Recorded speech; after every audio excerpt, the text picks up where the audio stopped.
If I don't know about a brand, but I have a need, I'm never going to think of that brand when the need strikes. Welcome to Top CMO. I'm chatting with Melissa Waters, CMO at Upwork. We are wildly unknown to many people. I've vaguely heard of you. I kind of understand what you do, but I'm not totally sure what you do. It's really challenging to build brand awareness for the platform at the same time that we're driving consideration and understanding and familiarity with the offering to very specific domains. How do you start taking people on that journey and redefining who you are? It's a hard decision for businesses to make on which direction that you go. Something that we think about a lot as far as how to expand our product offering is that. Melissa, talk about, maybe as a starting off point, the big brand challenge of Upwork now. You're known as a place and a platform where you can get help with a particular freelance project, but I know you're trying to change people's perceptions of what Upwork really is, if they've maybe used it once or twice, or if they're encountering it for the first time. Yeah, Ben, such a great question. A little known fact that Upwork's actually been in existence for quite some time. We've been in the business of providing freelance talent, high-skilled freelance talent to businesses all over the world for over 20 years. And we rebranded as Upwork about 8 years ago. And we are known and loved by some folks who have used us over the years and have gotten to know us through maybe one category of work. They've come in to get, web development done or a mobile app built, and have really, really adopted us across all sorts of business use cases. But we are wildly unknown to many people. So, people might have said, oh, I've heard of you. I've vaguely heard of you. I kind of understand what you do, but I'm not totally sure what you do. So our biggest business and brand challenge is actually lack of understanding and familiarity, which of course needs to be true in order for there to be consideration and then in order for there to be, trial. So I came on board actually to help try to solve that problem for this business and move from an unknown brand and a brand that had maybe low familiarity, even if it was known, to a brand that people both have tried and used repeatedly and ultimately loved. So that's our biggest challenge at the moment. And I think it's going to be a multi-year journey as all brands, are working hard at trying to build equity over time. That's our journey that we're on. And how do you think about, I think one way to think about Upwork is you can be like a sort of a transactional solution, meaning, oh, I, have this project, we're tapped out, or we don't have the skills in-house to do it. I'm going to go on Upwork and have someone help me do this, animation project that we have. Or people could look at it as more like, oh, you're more of a staffing augmentation solution, right? For just helping companies flex into needs, and it's more long-term, and it's not just this one animation project. So how do you sort of bridge that gap if you're more trying to become more of the latter than the former? What is your marketing like? What is your messaging like? How do you start, taking people on that journey and redefining who you are? Yeah, such a good point. So, a lot of people encounter us because they're constrained in some way. They've got some business challenge that they're trying to solve. They don't have the team to do it. And especially in the modern world that we're in right now, where there's such a focus on profitability and business efficiency. You've seen headlines all over the place recently around companies coming out and saying we're doing more with less, and look at our, how the street is rewarding us for that. So it is in the cultural zeitgeist today as well, where people are coming in with a staffing constraint, and they're saying we want to, get help, through a talent platform like Upwork to be able to augment our own team. We have, X many resources on our internal team, but we have so much work that needs to get done. So we're going to take an approach to, really using a freelance platform and using Upwork to be able to solve that. They will come in for one category of work. So we think a lot about category entry points. What is the point at which someone might raise their hand and say, I need help on a project I'm working on? And that oftentimes our biggest categories are web mobile software development. So people who need to get technical work done. We have a very, very deep bench of expert vetted talent and incredible resources across the world, talent resources across the world that do that. People also come to us heavily for design and creative work. And then for marketing, which you would call go-to-market, marketing and sales. And then, of course, things like customer support. If you're building a brand new product and you need to be able to augment that product go-to-market with customer support, we have categories of work in that too. When you think about these categories, because I know you have, I think, you've told me before, over, I think, 125 different categories. Exactly. If these are these kind of like pillar categories, do you think about in your marketing, like if people enter in one of these pillar categories, how do we, communicate with them, message them that, hey, this isn't all that we do, that this is an entry point. There's others. Do you have specific, either built into the platform or in your marketing, that tries to expand the other 120 categories you didn't mention or you didn't enter on as all things that you do? That's exactly right. So we do the cross-pollination and cross-merchandising, cross-category merchandising through lifecycle marketing and through in-product merchandising to be able to say, oh, you may have come to us for a design project, but do you also need development work? Or you came to us for development and do you also need go-to-market for whatever you're building? So we do that cross-pollination and cross, category merchandising to be able to display the breadth of work that you can get done on Upwork. And what also happens naturally, and something that we think about a lot as far as how to expand our product offering, is that groups of freelancers also build their own teams in many ways. We have kind of mini agencies that pop up where if you hired me to help you with mobile development, and I'm used to working with, you say, I need also some design support for this, mobile app we're building. And I've been working with some designers on the platform. I might suggest, hey, Ben, you could actually work with, Jane and, this team that I've worked with before. I've worked with them on some other projects. What we find is that our freelance talent crosses so many different businesses and use cases, and they have the knowledge around how to kind of build these, augmented teams to be able to solve problems for clients. So that naturally happens on the platform, which is also really cool. And we've been talking about so far people that have maybe been introduced to you with a certain project. Maybe it's in one of your pillar categories. But what about just broader brand awareness? I mean, I know now you're in 180 countries. Some are probably more of a focus than others. That maybe in these pillar categories, people come to you for that. So you might be more of a known entity for people that actively need help in these types of tasks. But there's a universe of other companies out there. And I know we've spoken in the past about your clients might range from entrepreneurs to enterprises. So it's a wide range. How do you introduce them and get them acclimated and equated with Upwork when you're just trying to build brand awareness all over? Yeah, it's really challenging to build brand awareness for the platform writ large at the same time that we're driving consideration and understanding and familiarity with the offering to very specific domains. So that is our internal challenge, is like, how do we take our own limited resources and do all the things, make sure people are aware of Upwork, make sure that they have familiarity and consideration around what we offer, and ensure that we're speaking with people in the way that they want to buy, because they don't want to buy simply an obtuse or ethereal kind of concept of a talent marketplace. They want to buy on a use case in which they are constrained around, I have to get a job done and I don't know how to do it because I don't have a team that can execute it. Either I need a specialized talent that I don't have, or I just simply don't have the quantity of resources. So we're trying to blend the constraints that we have internally to kind of meet the market where it is. And what we find is that searching for the kind of product market fit with folks to say, we have the solution to what you're looking for, is most successful when we're meeting people where they are around how they want to buy on these category entry points. I have a job that I need to get done. I'm constrained and I need help. So that's where our acquisition work really, comes into play, being able to target people who are, by business size, by use case, by category entry point, et cetera, and really making sure that our acquisition work is working hard at meeting people where they are. Obviously, we need to speak to people outside of an immediate need. We need to be top of mind for you so that the next time you have a use case and it's something that you need to get done, you think of Upwork first. And that's where our awareness work comes in. We've in the past done, a lot of mass media advertising to be able to help drive up the awareness of Upwork in general. In the market that we're in right now, we've been really, really focused on profitability and making sure that we're demonstrating, really efficient business economics.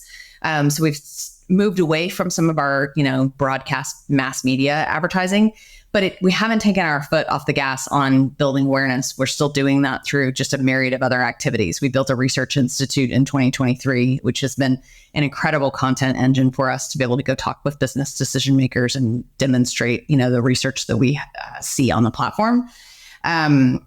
And that's just one example of how we're using kind of channel specific or activity specific ways to really drive up awareness. But you're right that we have this kind of myriad of business challenges or brand challenges around awareness consideration. And then of course, the conversion. When you talk about a framework like that, I know you come from, kind of a marketing background, whether you were at, Meta, and especially the Instagram platform, or Hims and Hers, or Lyft, or Pandora. When I hear you talk about sort of awareness, consideration, conversion, or purchase, it sounds like a CPG type framework, or like the path to purchase, the path to passion. How does your background influence you now in a kind of a tech focused type company space, but your background isn't necessarily that prior to probably Instagram? Yeah, I've been in tech marketing for quite some time. So, Pandora, all those brands that you mentioned, Pandora, Lyft, Hims, Meta, and Instagram, and then of course Upwork, they're all tech platforms, and they're all actually marketplaces, which is pretty interesting. Hadn't really thought about Pandora being a marketplace until I was deep in that business and realizing, we're communicating with, of course, listeners, but we're also, working with artists every day and making sure that their content can be available on our platform. So I've really ended up in a career full of marketplace dynamics. It wasn't necessarily what I set out to do, but that has been the hallmark of my career. And all of them are tech companies. So I got my start right out of business school in consumer packaged goods marketing. And I also worked for folks, in my tech world that came from CPG. So my foundation is very much a CPG foundation. And whether it's CPG or tech, I don't even know that it really matters. But I think that if you think about all of this through the lens of the customers you will not and never be top of mind for them if you're not actually speaking to them when they're not in a mode of path to purchase. Like if I don't know about a brand, but I have a need, I'm never going to think of that brand when the need strikes. And so that's a very simple way that we think about it, which is if we don't have high awareness, we've said publicly and been really upfront that Upwork has single digit awareness. So if that is a main constraint on our business, is that people don't know us. But boy, I can guarantee that every business leader, every single one in every type of company has major constraints around their teams. Period. Doesn't matter what department you're in, doesn't matter what size business you're in. Everybody's got more work to do with, kind of gaps in their resources. So we really are this kind of backbone of many teams, and some of the most familiar brands and businesses you probably would be top of mind for you, all the way down to people doing startups. How do you think about messaging to those groups? If you're, talking about an enterprise, they may have thousands of employees. They may have lots of internal capabilities. They may have a certain reason for choosing Upwork for some type of either a project or more ongoing basis. And then you have, really small entities, individual entrepreneurs, startups, those who are bootstrapping things, have a different need set. So do you bifurcate those? Do you message to them differently? Do you aim at one group over the other? Not necessarily. We focus on small business plus. So that's our kind of audience focus. Now that's enormous, right? A small business plus is everything. It's all the way up from, small business to mid-market to enterprise. So that's an enormous span. But all of our research shows, all of it shows across every single business that the number one thing that people come to us for, agnostic of company size and agnostic of department, is high quality talent. So if everyone is coming for the same thing, which is I've got constraints and I need to be able to augment my own resources and my own team with high quality talent, and I need to find it in a way that in a flexible model, that is universally true across everyone. So we really focus on what people are coming here for, which is really having a deep understanding of what they're looking for, which is I want high quality talent. I want it specialized in the thing that I'm trying to solve for. And I want it to be easy to be able to do the hiring. I want it to be simple and easy to be able to hire people on the platform. So we really focus on that, which those things span across all sorts of departments. Now, when you talk about the enterprise, of course, it gets more complicated. People, we talk much more about buying coalitions. We know that an individual hiring manager is not the one person making decisions. They're making that in conjunction with finance and procurement and HR and, some sort of executive sponsor. And so we think a lot about at the enterprise level and we have a whole sales team that goes out with, a sales assisted motion. But how do we think about the whole buying coalition?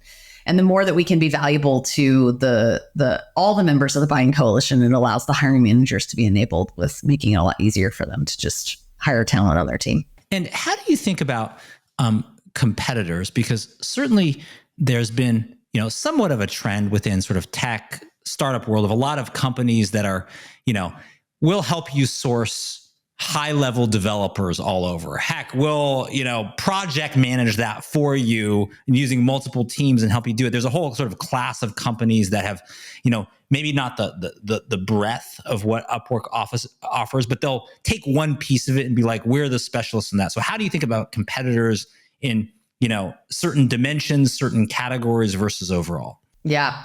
It's one of our biggest, challenges in being a full, a full marketplace that offers so many different categories of work. We are the world's work marketplace. We are the largest in the space. We are the category captain. And our competitors tend to be as you've said, highly specialized, very specific vertical competitors. So, people who are focused on web mobile software development, people who are focused on design and creative, et cetera. And, of course, talent is available on those platforms as well. We think about it, though, as the main value prop that we offer is that when an entire organization or a company comes to us and says, I want to solve a problem in one vertical or one category, it's highly likely that they have adjacent categories that they want to solve problems in as well. So we think that our superpower is really being able to span across all those categories of work. And we know that we have expert vetted talent in each one of them. So it's not that we kind of have all these little mini businesses, so to speak, kind of the competitive set that we look at. We have many versions of those inside of our platform.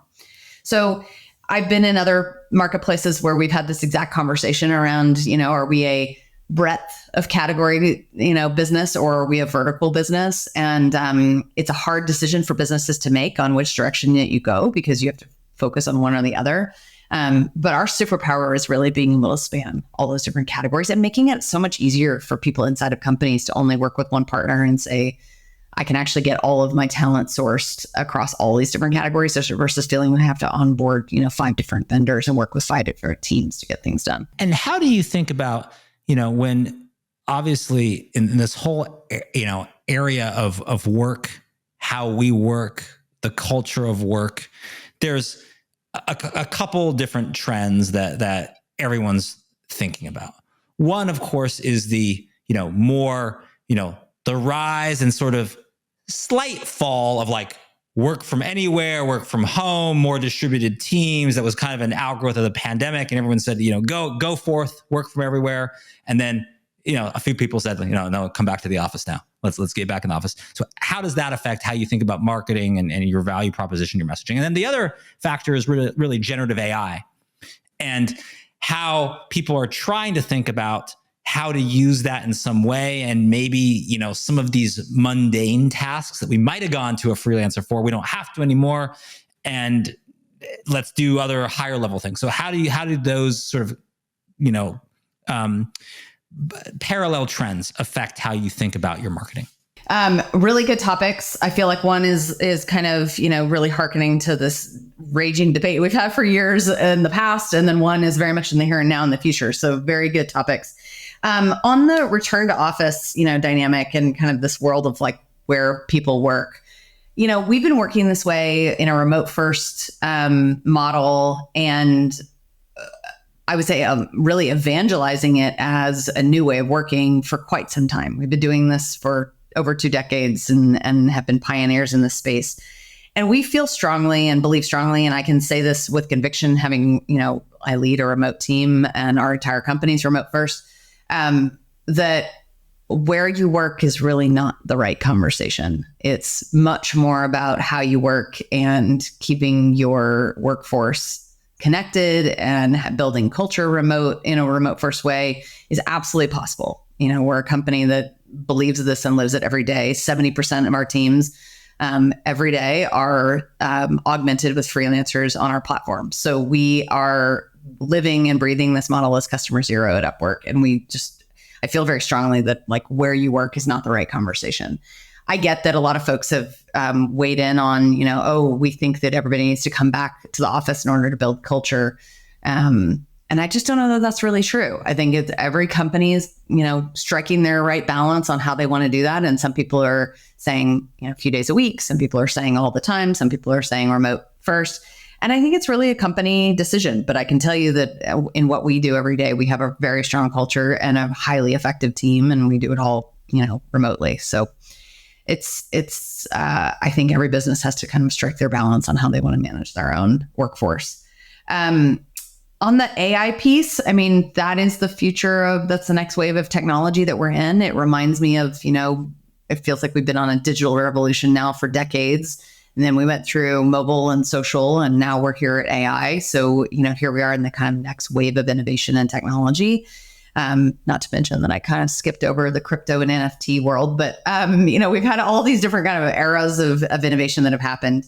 AI, obviously, if for those of us who are technologists, we've been doing versions of AI for quite some time. I was at Pandora back many years ago when we were talking about machine learning and AI as a way to, augment playlists. So it's not like this is super brand new for everyone, but I think it being forefront of cultural zeitgeist and something that everybody's talking about as a consumer product is new, obviously.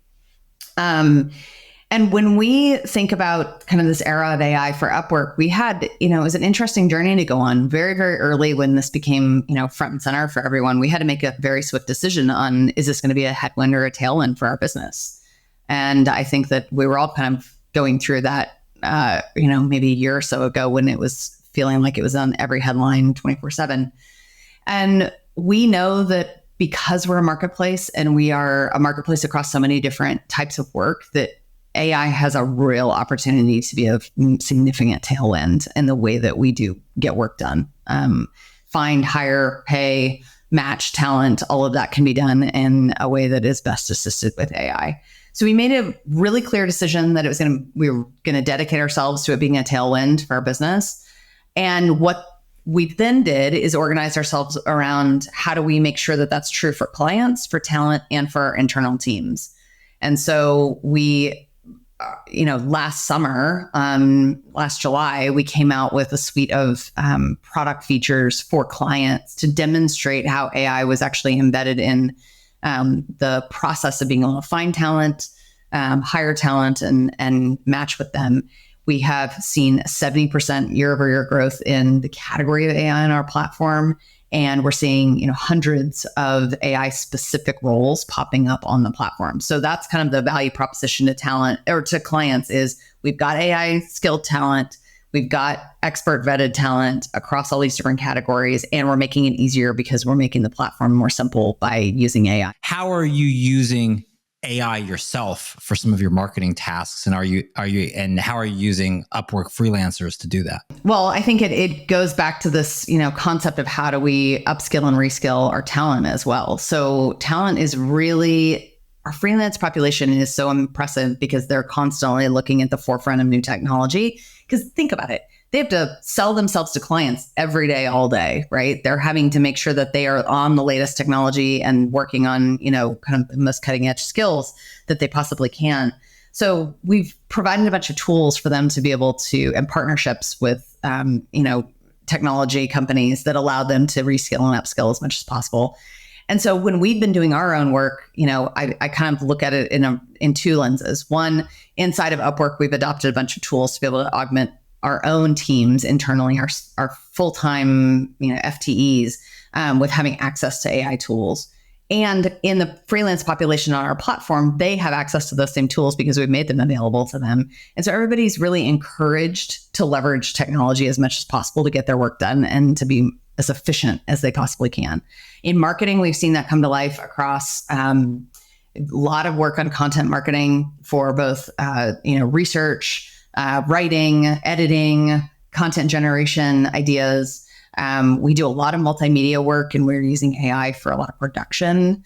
Our enterprise team does a ton of, AI tooling to help with our sales outreach. And we've seen some really good conversion improvements based on some of the tools that we're using. And creative is getting started with, techniques in which they can use AI to augment how they're making new work. So those are just small, 3 examples. But I think the bigger piece, Ben, that has been really important to us is actually turning our attention to how to give cultural permission for folks to do this type of work. That was one of the biggest things that I saw on the team early on was, people coming and saying, I'm actually really nervous about using these tools because I'm afraid it's going to put me out of a job. Or I'm not sure if I want to use these because is it going to make it such that, my job becomes obsolete, over time. And having to really reassure folks that that's not what we're trying to do here, And people discussed it directly with you, their CMO. They might be your direct report. They were actually trepidation. They didn't want to open this can of worms, I guess.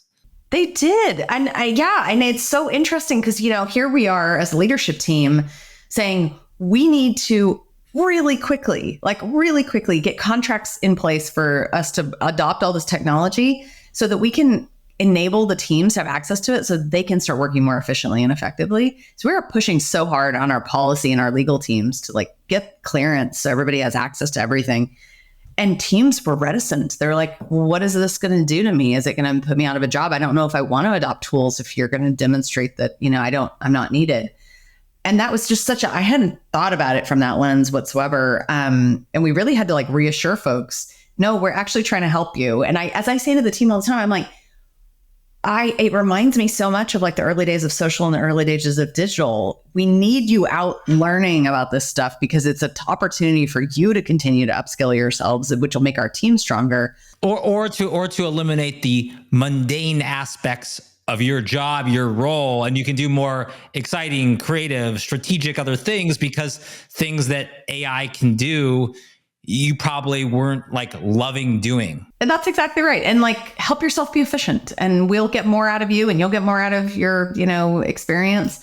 But I think, that kind of initial FUD, of fear, uncertainty, and doubt was real. And having to really help break down that cultural permission and make sure people felt inspired to do that. We have adopted, we have values and working principles at Upwork. And one of our working principles is stay curious. So this year we adopted Stay Curious as our mantra and our theme for our team and said, we're going to bring in outside speakers. We're going to have show and tell of the way people are using AI, all on just AI and marketing. So everything is going to be about, when we bring in outside speakers, it's going to be on that topic. We built Slack channels dedicated to showing and telling how people are using it. All of our team, all hands, both the company and marketing specific ones, feature AI, kind of show and tell moments where people are like, I was doing a project. I used this tool. It did this for me. I want to show you what happened. We had some really fun cases already come through that I think help open people's minds to what's possible. And by showing it in front of everybody, celebrating it, talking about it, I think it's given people kind of the ability to, realize that these are tools to help you versus, something that has to be a threat. Sure. Well, and how do you think about, your experience prior to Upwork? You were global VP of marketing at Instagram.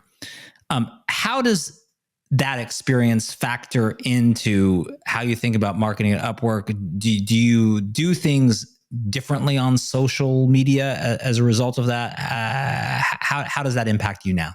Yeah, my social team here, they're like, yes, we know you worked at Instagram. So yes, it does. I mean, I have such reverence for the Meta team and the Instagram team. It's an incredible group of people working on some of the most complex problems in the world. Getting to see firsthand how the world of social works from, the true kind of pioneers in the space is pretty amazing and really inspiring. And the thing that was so just mind-blowing and so inspiring for me when I was there was just how much the Instagram platform is really moved by young people, by the creators that are on it doing incredible things. Talk about people who upskill and reskill and use technology. I mean, the creators on the platform are, every day demonstrating new techniques and technology and moving at, lightning pace. So it's pretty impressive.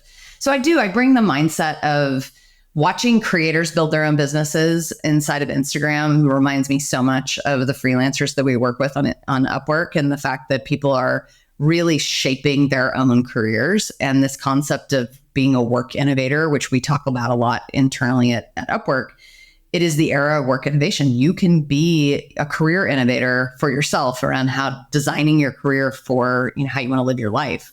And that's what Upwork's enabled people to do. And that's what a lot of people were doing at Instagram. They were saying, so long, 9-to-5 job, when the person's calling you back to the office, I'm going to go do it my way. We've seen, the Gen Z population adopting freelancing at a higher rate than any other population. It's just been mind-blowing to kind of understand the sheer magnitude of what this generation is going to do to the concept of a freelance economy. I draw a lot of parallels between, the kind of creator economy of Instagram and the freelancer economy of Upwork. I see. Well, and some of that is, finding a way to, if you are a platform in these spaces, you become a champion of those folks, right? It makes business sense to kind of celebrate, to recognize, to reward. Are there ways that you're marketing by being a champion of freelancers? I know you mentioned the Research Institute or Upwork's Research Institute. Are there other ways that you are sort of saying, we're going to be your biggest supporters? Of course, we have the platform for you to succeed as well. Yeah, well, one of the main tools that we offer here, which is a way to really help people feel that they're not only learning, but they're growing in a community, is our actual freelancer community team. So we hold all sorts of training sessions. We hold community groups. We do things that help the freelancer community connect one another. And that's been really empowering because that allows people to feel like they're not isolated. I think the one downside of remote work and the one downside of distributed teams is that you have to be intentional about how you connect with other people. We do it through intentional offsite planning and gathering together in person. We do community events where we're actually bringing freelancers together as well. So I think feeling like you're part of a network and feeling like you're learning from others is really, really important. So championing them in their career growth is where we start. That's kind of like the baseline. And then, of course, back to my point earlier, when we talk about the number one thing that every single client wants is high quality talent. So it's upon us, it's our job to hero that talent and to demonstrate the quality of what they bring to a project or a program in order for them to feel like they're being heroed and for clients to be able to see that we've got high skilled talent on the platform. So yeah, championing our supply. I mean, it's as basic as, kind of marketplace dynamics. You've got to champion your supply side. I harken back to my Lyft days where we champion the driver population. At Lyft, at HEMS, we championed our doctors. At Lyft or at Instagram, we champion our creator community, and here at Upwork, we're championing our talent. And final question for you, Melissa, what kind of other type of marketing muscle, ability, capability do you wish you had more of? Where would you like to see Upwork's marketing capabilities expand in the next, let's say, couple of years? I have a pretty darn great team, so I'm really proud of them. And what I'm most proud of is the fact that they are always ahead of me at making sure that they're on the forefront of emerging trends in technology. But yeah, I think that that's a hard one to narrow down. I feel like we've got a lot of work to do across this whole group because we're in a time of transformation, and that's what my entire leadership team and all of our leads on the team have been brought here to lead Upwork through an era of transformation. And we've done a tremendous job across a lot of different departments. I think the pieces that we're focused on most right now are product marketing, because back to my point earlier, if people don't really understand what we offer and they don't understand the value proposition, then we're not, we have more work to do on making sure that product marketing is really strong. So that's one place that we're really focused this year, and you're going to see a lot more from us. That's what, our main focus of our team is this year.